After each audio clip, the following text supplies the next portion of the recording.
Work life is not always smooth sailing, but thinking of empathy as a luxury for good times is a critical mistake. When the 2008 financial crisis hit, one well-known Midwestern manufacturing company lost almost 40% of its sales, an existential threat.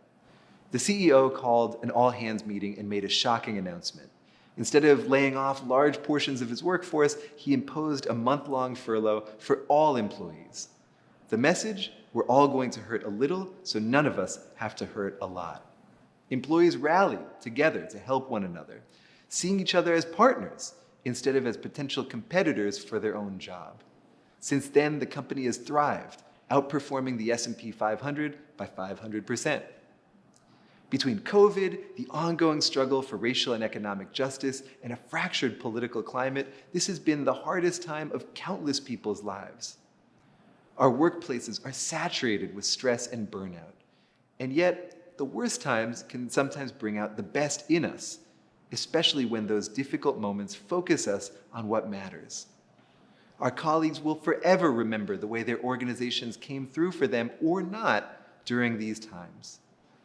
Businesses can gain trust that will last a lifetime or lose it. It all depends on how they meet this moment. If times like these are like choppy waters, then the best way to navigate through them is by focusing on something clear, your own North Star.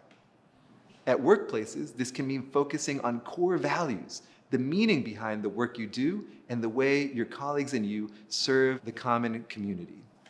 It also means showing up for each other, allowing people to share their whole selves and what they're going through, and finding concrete ways to support one another. When workplaces lean into empathy and connection, they stave off burnout, reduce stress, and build resilience.